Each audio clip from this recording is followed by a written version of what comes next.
भूत प्रेतों की कहानियां तो आपने जरूर सुनी होगी, और क्या भूत प्रेत सच में होते हैं? आज मैं आपको एक साइंटिफिक वे में बताने जा रहा हूँ कि ये घोस्ट सच में होते हैं या नहीं।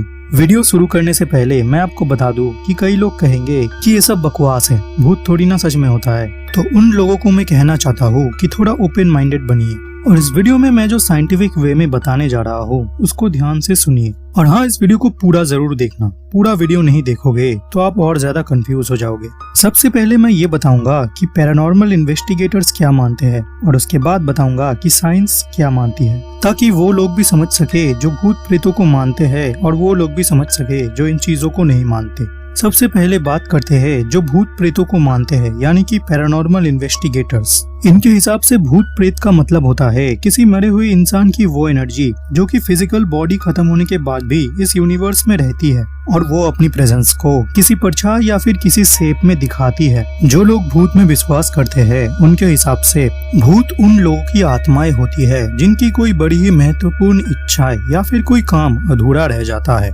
मरने के बाद भी उनकी इच्छाएं पूरी नहीं हो पाती और इसी वजह से वो लोग भूत बन जाते हैं और उन्हें तब तक मुक्ति नहीं मिलती जब तक उनका वो काम या फिर इच्छा पूरा नहीं हो जाता।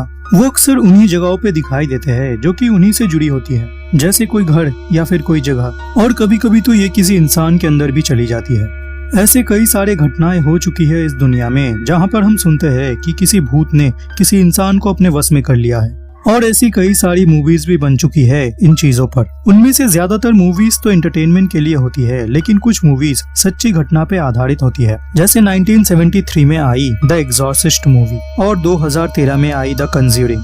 अगर आप हॉरर मूवीज देखने के शौकीन हो तो आपने द कंज्यूरिंग मूवी तो जरूर देखा होगा। इस मूवी की लास्ट में जो पोजीशन होती है वो सच्ची घटना पे आधारित है। इससे हमें ये पता चलता है कि ये आत्माएं किसी के भी अंदर जा सकती है। पैरानॉर्मल इन्वेस्टिगेटर्स का तो ये भी मानना है कि ये सिर्फ किसी इंसान में नहीं बल्कि किसी वस्तु में भी जा सकती है। जैसे आपने द कंज्यूरिंग मूवी में इस डॉल को तो देखा ही होगा, इसका नाम है एनाबेल। मूवी में तो ये ऐसी दिखती है लेकिन असल में ये कुछ ऐसी दिखती है। इस डॉल को आज भी एक स्पेशल म्यूजियम में कैद करके रखा गया है और इस डॉल को दुनिया के सबसे हॉन्टेड चीजों में से एक माना जाता है। भूतों को लेकर एक और बात आपने जरूर सुना होगा कि ये ज्यादातर रात में ही दिखाई देते हैं, पर ऐसा क्यों होता है? इसका जवाब ये नहीं है कि ज्यादा डरावना लगने के लिए, बल्कि पैरानॉर्मल इन्वेस्टिगेटर्स के हिसाब से इलेक्ट्रोमैग्नेटिक डिवाइसेस से निकलने वाली इलेक्ट्रोमैग्नेटिक वेव्स उन्हें डिस्टर्ब करती है और ये देखा गया है कि इलेक्ट्रोमैग्नेटिक डिस्टरबेंसेस दिन के समय ज्यादा होते हैं, इसीलिए भूत की घटनाएं ज्यादातर रात में ही दिखाई देती है। कुछ लोगों का मानना है कि आइंस्टाइन ने भूतों को एक्सप्लेनेशन तब दे दिया था जब उन्होंने कहा था कि energy never disappears from the universe, यानी कि ऊर्जा इस ब्रह्मांड से कहीं नहीं जाती। बहुत लोगों का मानना है कि इस बात से हमें ये पता चलता है कि मरने के बाद भी किसी इंसान का आत्मा इस दुनिया में ही रहती है। और थर्मोडायनेमिक्स के नियम भी कहते हैं कि energy and matter can never be created not destroyed. ये सिर्फ एक रूप से दूसरे रूप में ट्रांसफर हो सकती है। इसका मतलब अगर कोई मरता है तो उसका बॉडी तो मर जाता है, लेकिन उसका जो एनर्जी मतलब आत्मा है वो कभी नहीं मरती। अब कुछ लोग यहाँ पे ये कह सकते हैं कि मरने के बाद इंसान का जो शरीर है वो नेचर में डिकम्पोज हो जाता है, तो फिर ये आत्मा कहाँ से आई? उनके लिए मैं कहना चाहूंगा कि हाँ, बिल्कुल सही है कि ह्यूमन बॉडी नेचर में डिकम्पोज हो जाती है, लेकिन हमारे अंदर जो एनर्जी है वो डिकम्पोज नहीं हो सकती। वही एनर्जी हमारा फिजिकल बॉडी डिकम्पोज होने के बाद नेचर में रिलीज होती है और जिसे हम आत्मा कहते हैं। मैं आपको बता दूं कि ये सिर्फ एक थ्योरी है, अभी तक ये कोई प्रूव नहीं है।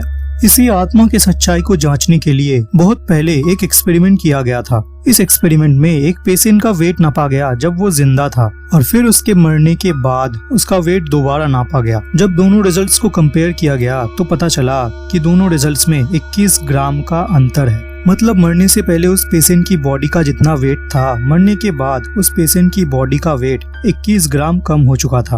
अब कुछ लोग कह सकते हैं कि ये बॉडी में चल रहे किसी मेटाबॉलिक प्रोसेस के द्वारा हो सकता है, लेकिन इस एक्सपेरिमेंट को जितनी बार भी दोहराया गया सभी रिजल्ट्स में 21 ग्राम का ही डिफरेंस आया, जो कि इस बात को साबित करती है कि कुछ तो चीज है जो हमारे मरने के बाद हमारे शरीर से निकल जाता है। तो अब बात करते हैं कि जो लोग इन चीजों को नहीं मानते उनके हिसाब से भूत प्रेत जैसी कोई चीज नहीं होती।